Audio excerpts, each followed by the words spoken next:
So in the last video we were solving the first exercise and we were going through part D, right? So if you recall, there the set G as given in the exercise had a slight problem and we rectified the problem also. Now G is the set of all rational numbers, I think positive rational numbers. Let me just check. Positive rational numbers.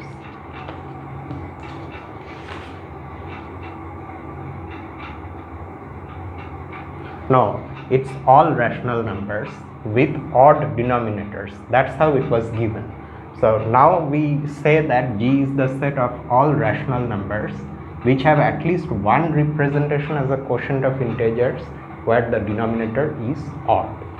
Okay, so then we were going and now we are going to show that all the four conditions are true and the operation is addition of rational numbers. So let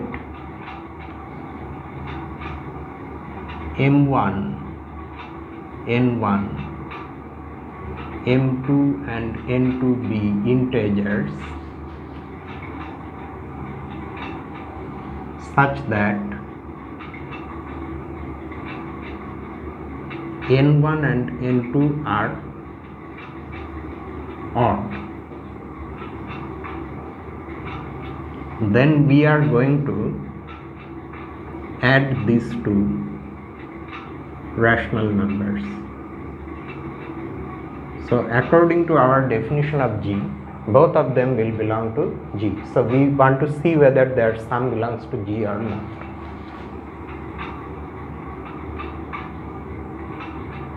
So this becomes n1 n2 m1 n2 plus m2 n1,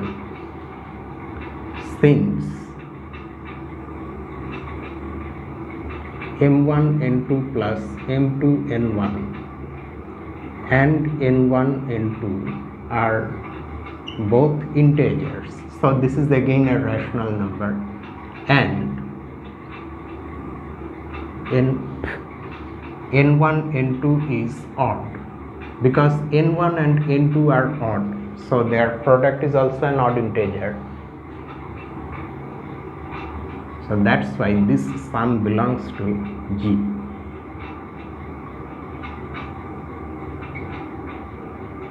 That is, G is closed under the operation addition of rational numbers. Okay.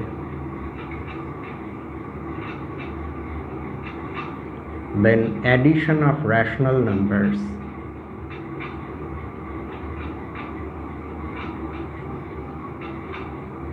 is associative. This we know. This we know, or we will prove in Tao's analysis 1 when we develop the system of rational numbers. There we will prove this. Okay. So is associative. So in particular,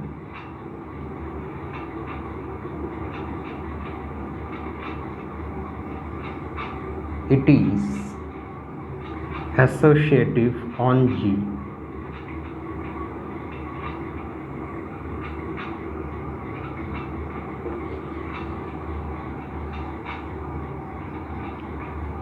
Zero belongs to G. We already know that with respect to addition, 0 acts as an identity. So 0 belongs to G because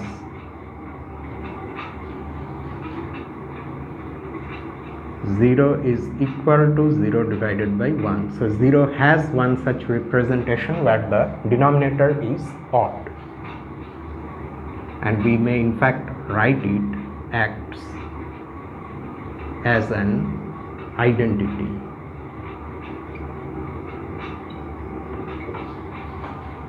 Finally,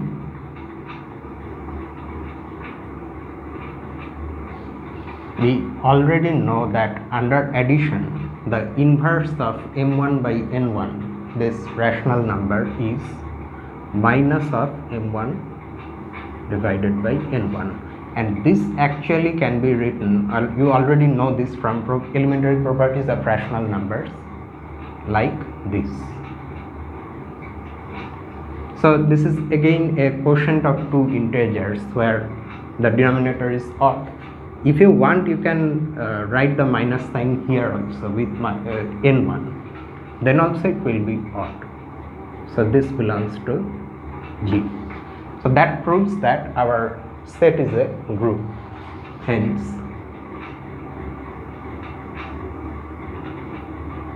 G is a group under the given operation, which is addition of rational numbers. So this completes the solution to the first exercise. Now we look at the second one. Oh, but before we go to the second exercise, we should perhaps prove one thing that we mentioned when we were discussing that example which describes the symmetric group of degree 3, namely the rules of exponents. There we defined what we mean by integral powers of elements in a group, and we also mentioned two laws or two rules of exponent. So it is high time that we first prove them and then proceed forward with the other exercises. So this we can, if you want, you can write it as a special extra exercise sort of thing, and it goes like this.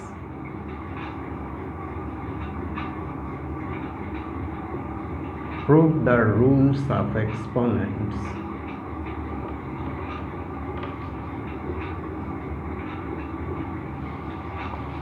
as mentioned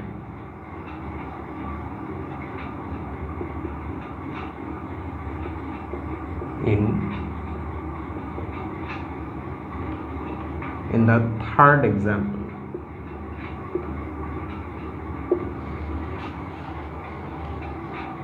Oh, sorry, it is 2, 2, 3.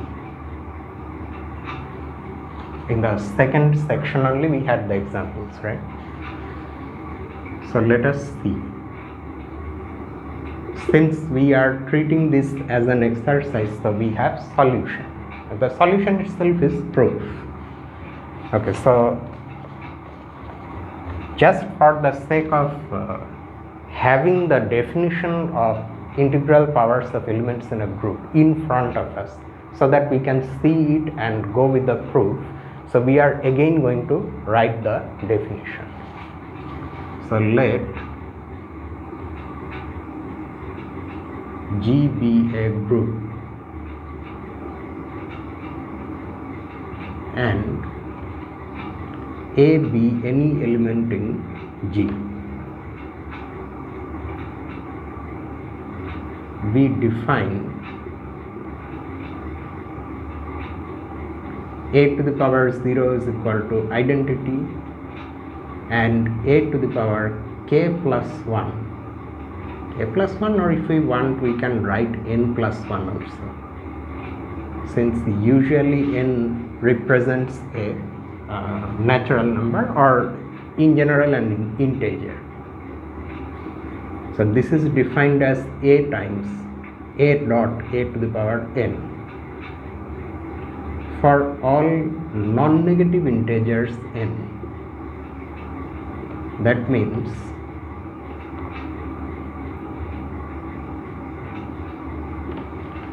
keep in mind, those of you who have already gone through the videos on Tau's analysis, there by n we mean the set of all non-negative integers. That's what it is. The set n there in Tau's analysis denotes the set of all non-negative integers. However, and they are called natural numbers there. However, here in topics in algebra, natural numbers are starting from 1. 0 is not considered as a natural number. That these two things are not actually discrepancies, it's just a matter of saying, calling them natural or not, calling 0 natural or not. So according to the notation that we have in this book, the set of all non-negative integers is this. We have to take the union of n with 0. We have to adjoin 0 to the set of all positive integers, which actually according to Herstein is the set of natural numbers. Okay, so this is the definition of integral power. By recursive definition, we have defined integral powers for all non-negative integers, and a to the power n is defined to be equal to a inverse to the power minus n for all integers n less than 0. So the definition of a to the power n for any integer n is like this. Okay, now we are going to define the rules of exponents. We shall now prove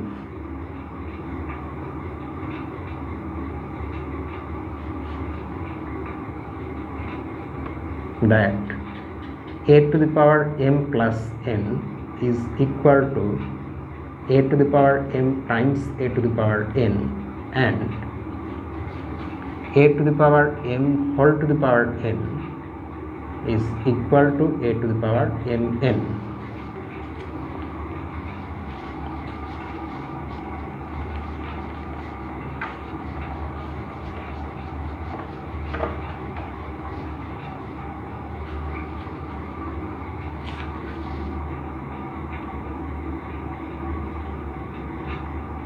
For all a in G and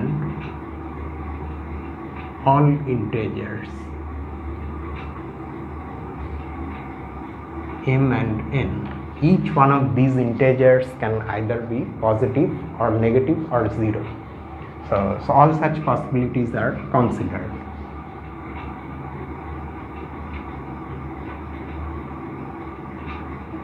We prove the first identity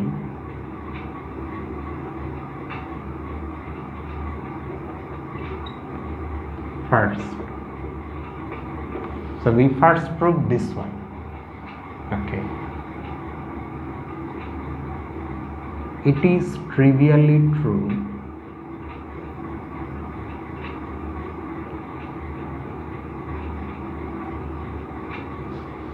if m is equal to 0 or n is equal to 0.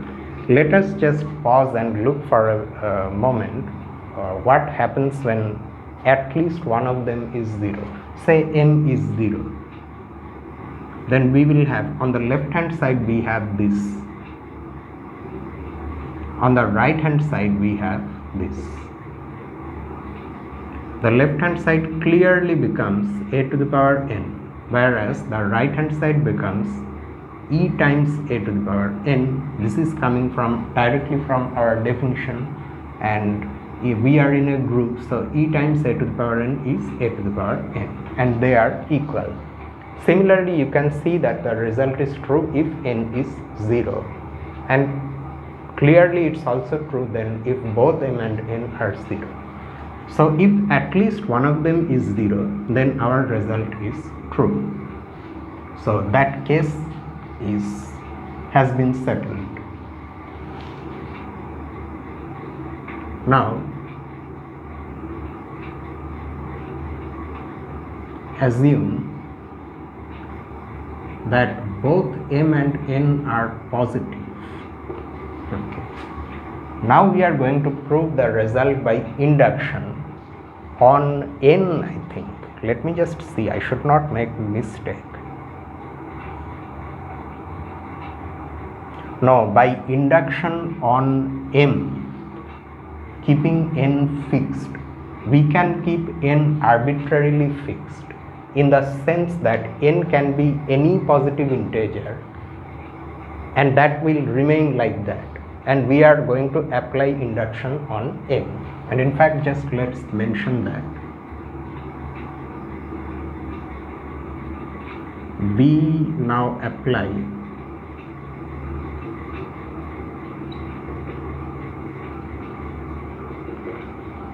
induction on M,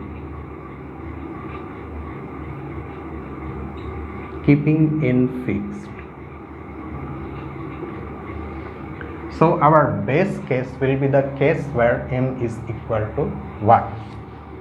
When m is equal to 1,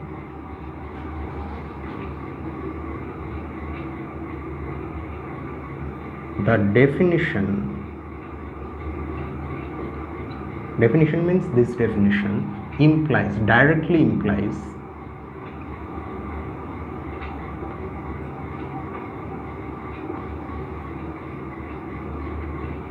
okay, so if m is equal to 1, then a to the power m plus n is this, a to the power 1 plus n, so that is equal to, it can be written as a to the power n plus 1. So if we apply the definition, it will become a times a to the power n.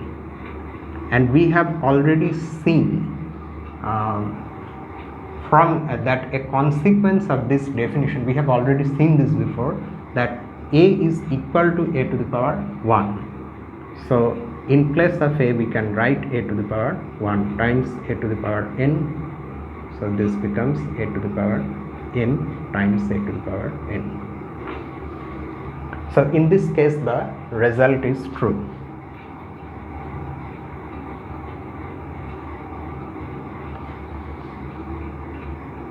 Is true in this case, and this is the basis for our induction. We are now going to assume the induction hypothesis, namely that the result is true for some positive integer m, and then we will try to prove it for m plus 1. Assume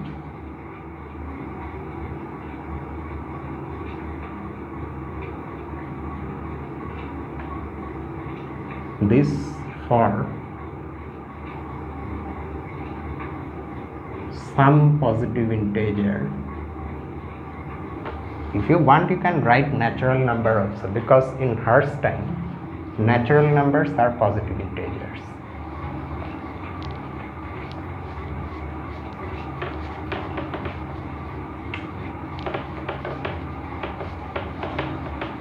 Oh, I wrapped up the definition. Now, if we need it somewhere in the proof as we go further ahead, we will again write it down. For some positive integer n is arbitrary and n is fixed, n is positive, but it just stays like that. Okay, then a to the power m plus 1 plus n. Now we want to calculate this one, where in place of m we have m plus 1. Okay, so this can be written as a to the power m plus n plus 1. Now we can again apply the definition and write this as a times a to the power m plus n.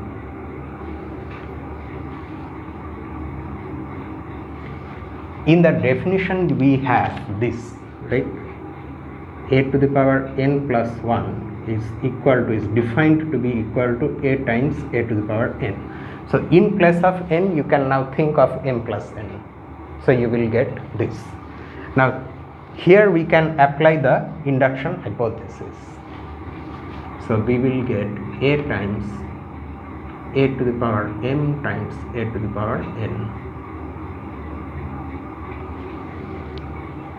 Use the associative law to get this.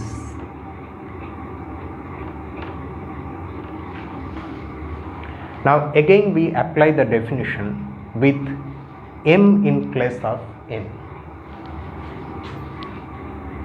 But also keep in mind that this part of the definition works only when n is a non-negative integer, and we are working with non-negative integers, in fact with positive integers. If we had a negative integer here m, then we are not able to write like this. not, at least not yet.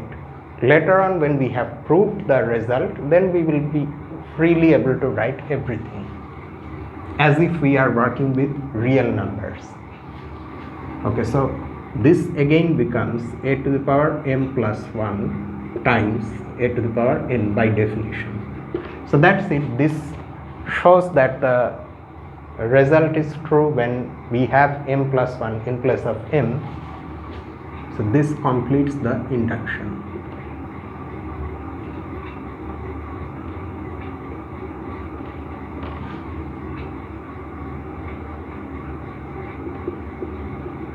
Okay, what have we achieved so far? We have proved that the result is true when m and n are non-negative integers, both. 3 other cases arise. M is non-negative but n is negative. M is negative, n is non-negative, and both are negative. So I think after this we have proved the case where both are yes, negative. If m and n are both negative,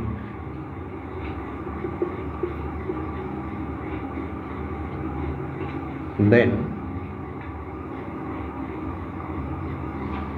okay, now what happens? If m and n are both negative integers, then m plus n is also negative. So applying the negative part of the definition, if n is negative, then we have this, and this one is true for n non-negative. Okay, so since m plus n is itself is a negative integer, so according to our definition we get this minus of m plus n, and this can be written as a inverse to the power minus m plus minus n. Now look at this.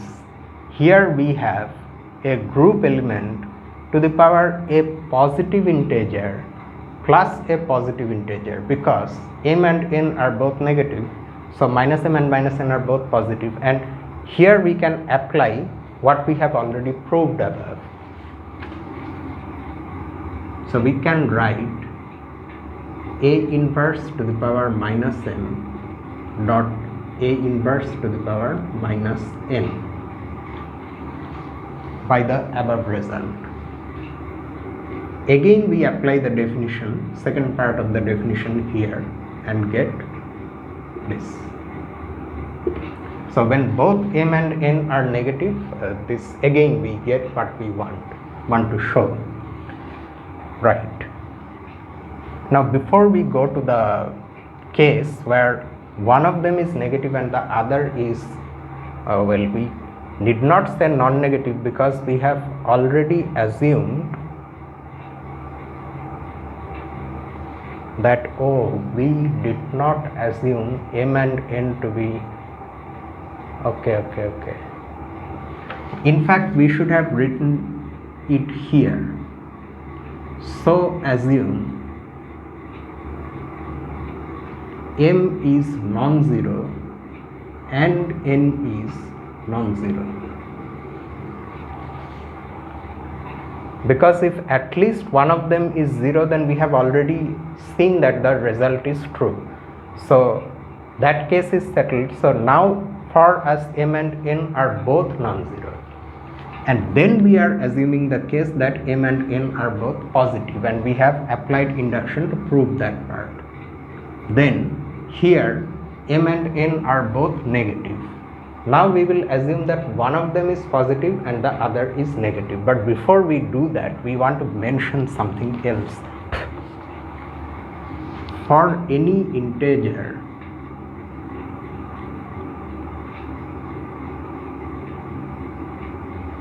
for any positive integer k, one can show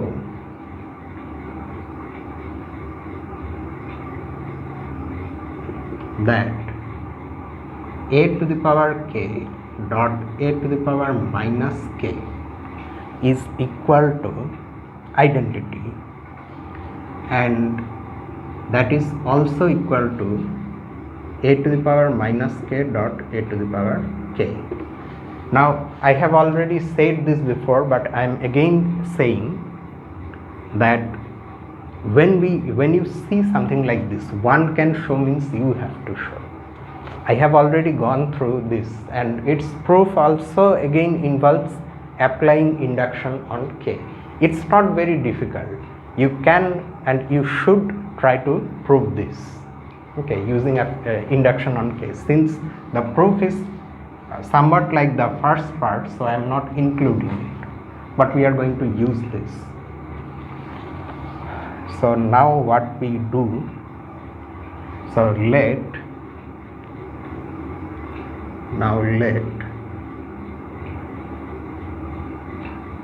m and n are let m and n be integers such that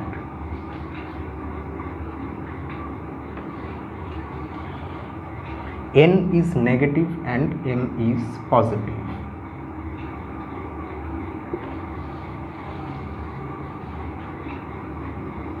Let me just keep it like this part. Okay, then what we do now, under these conditions, some cases arise. It may happen, okay, now see that n is negative and m is positive, but depending on their relative absolute sizes, m plus n may either be positive or negative or even zero. For example, if I have m equal to 1, n equal to minus 2, then m plus n is negative. If I have 2 here, then m plus n is 0. If I have 3 here, m plus n is positive. So we have to deal with all these 3 cases separately. Okay, so let us first start with the case where m plus n is positive. If m plus n is positive, then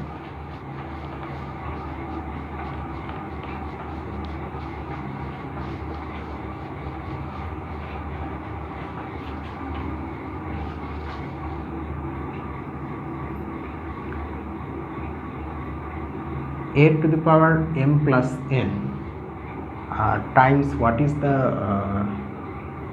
this one is negative, so we can take a to the power minus n. Now look at this, m plus n is positive, minus n is also positive. So by what we have proved in the first part, we can write like this. So this is equal to a to the power m. Hence, in this case,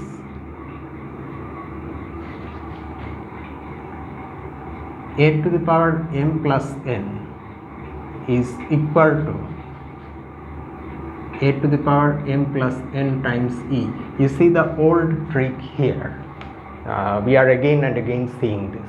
Write a group element, then multiply it by identity.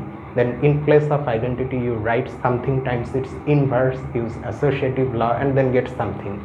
Okay, so this type of, as you go further and further, deeper and deeper in group theory, you will see many such calculation techniques. If you have this, if you collect all these techniques in your repertoire of all the techniques, then you will see that many problems can be solved. Okay, so anyway, so now you can probably naturally see what I am going to write in place of e. My aim is to bring this. So in place of e, I can write a to the power minus m n times a to the power n. And this is where I need this, or rather this one. Okay, so because of this, I can write e is equal to this. Now I am going to use the associative law.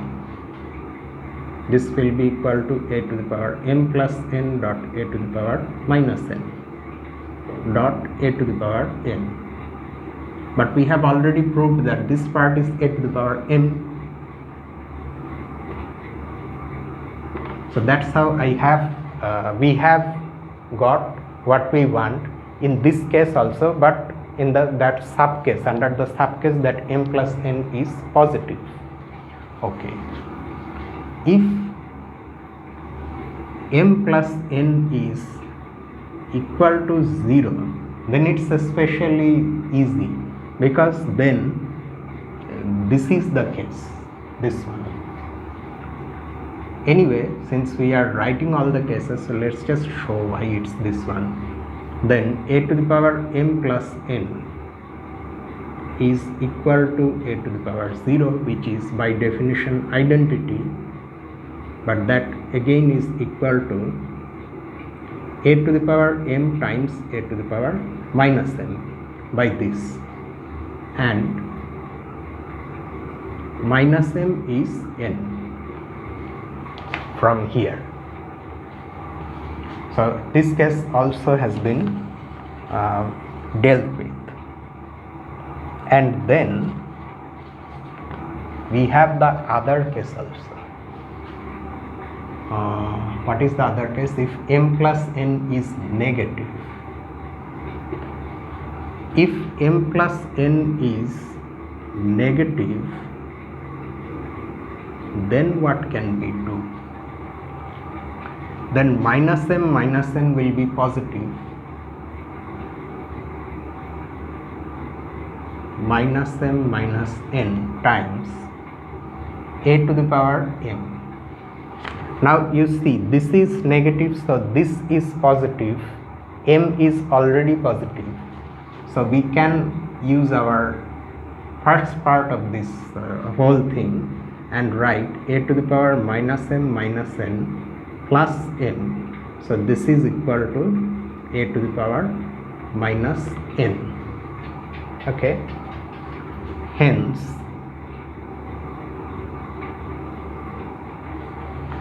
should we start with a to the power m plus n like this, or should we start with this one?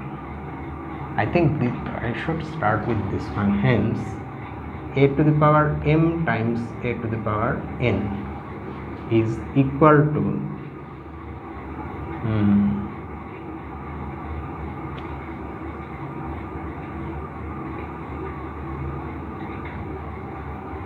okay, so I can bring this one on the left hand side. So e times a to the power m dot a to the power n. In place of e, I can write a to the power m plus n dot a to the power minus m minus n.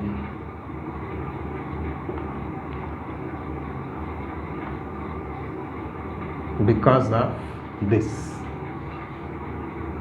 Now I have to apply associative law twice. Once applying that once, I get this.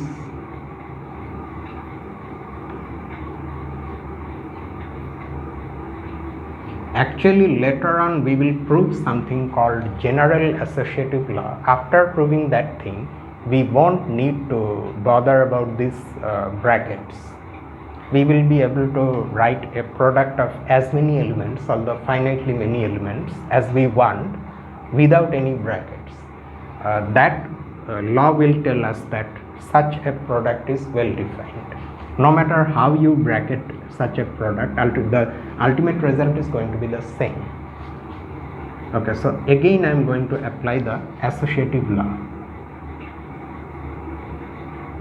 Doing that, I get